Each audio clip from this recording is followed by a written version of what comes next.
evening. Kelly Roth asked me to say a few words about Mahler and Mahler's music.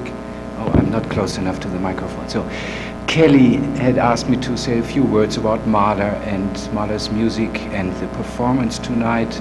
And I'm very happy to do this and to be part of this exciting experience, to see and hear Mahler danced.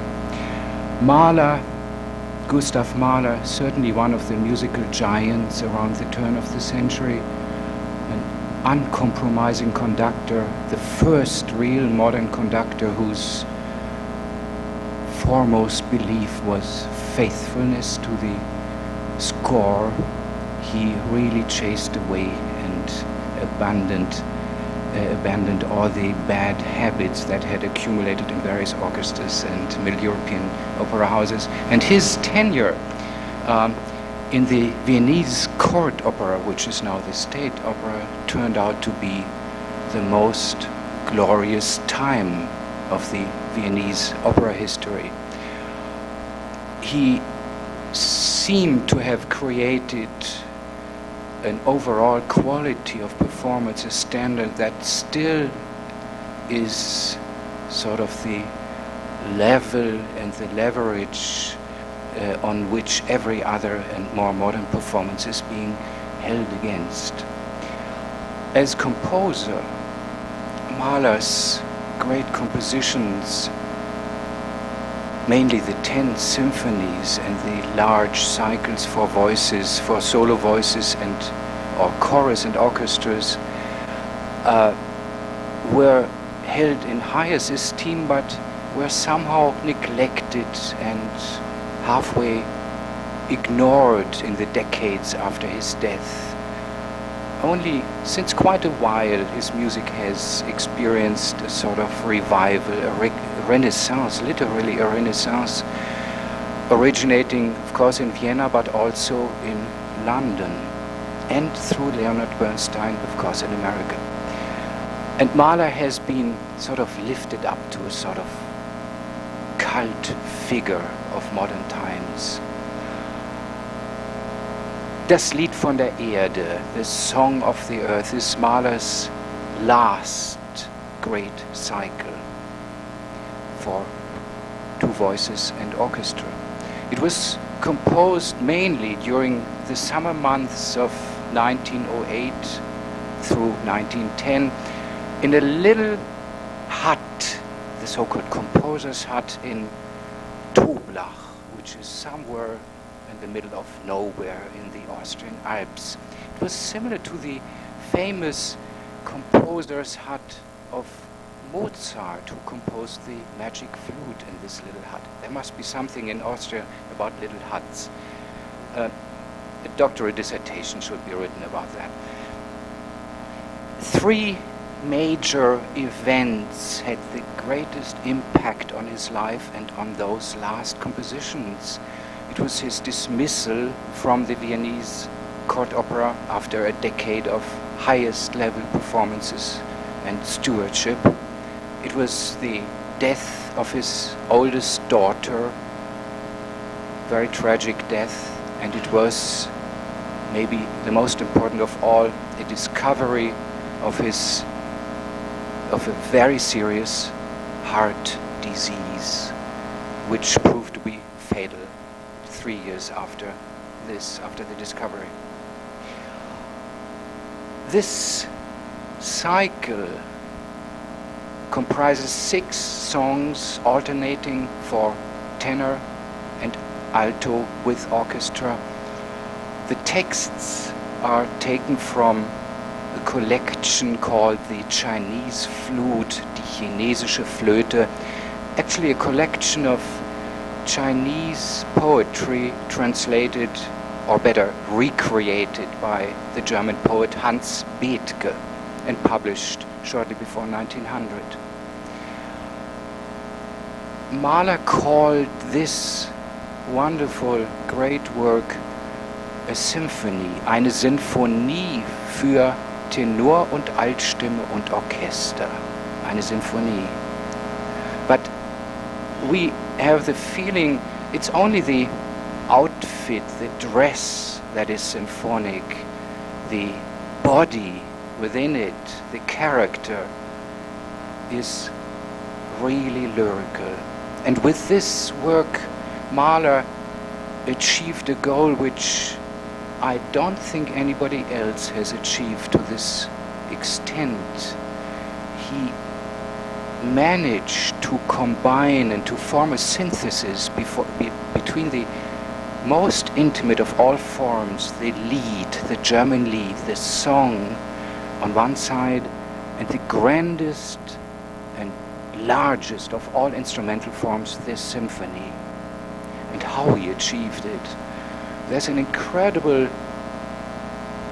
transparency in the score. It's just amazing how he managed to let the instruments shine through with this heavily orchestrated score. If you look at the listings of instruments, it fills almost a page. And we always have the feeling there's a sort of loftiness, airy feeling in the score, even with hints of Chinese, of Oriental pentatonic, that means 5-tone patterns in it. But he never flirts with this. It's never a big deal. Just gives hints, different, for instance, from what Puccini did in Turandot. It leaves us, this whole cycle leaves us with the feeling of, well, you should judge, but it leaves me with the feeling of utmost melancholy. There is certainly a great deal of this typical feeling around the turn of the century of Weltschmerz. It's full of dreams of youth, of earth, maybe of eternal life, and at least that's what's going to come out in this choreography.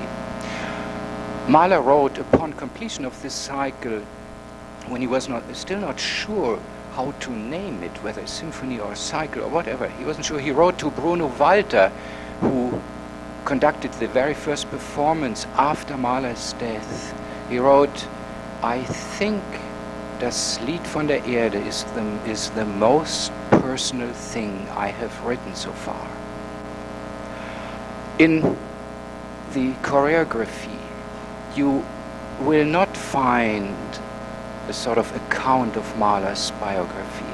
There are hints, there are bits, excerpts, segments of his life, which sort of at the end give us a feeling of at least a profile of Mahler.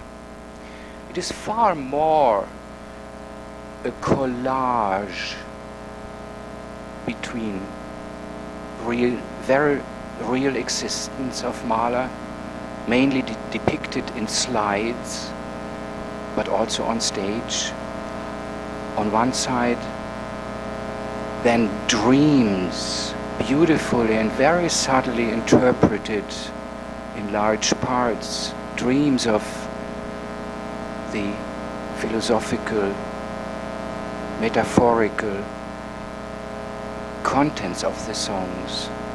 It all goes together and forms, I think, a very, very impressive picture of Mahler and his very position in his life and in the life of Vienna at this very time. You will also hardly ever find a direct correlation between the sung word, the voice, and the action, the danced action. It's on a different level. The 6 songs, you have the translations, I think, in the programs. The drinking song of the sorrow of earth. It's a sort of exposition, the introduction, introducing the various layers of this collage I was talking about. Der Einsame im Herbst, the lonely one in autumn, consolation in nature, Mahler's composer's hut, Mahler composing this very little hut, this shed he owned in Toblach I was talking about. Von der Jugend, of youth, the scherzo of this whole event, of this choreography, with a lot of humor in it. That's what I found. The performances, well, imagine Mahler, the philosopher, the shy, lonely person, going out for, well, it's not really jogging, but at least doing some workout. He appears in a swimsuit. Definitely referring to Mahler's fight and struggle against the illness I was talking about. Number 4, von der Schönheit of beauty, reminiscence of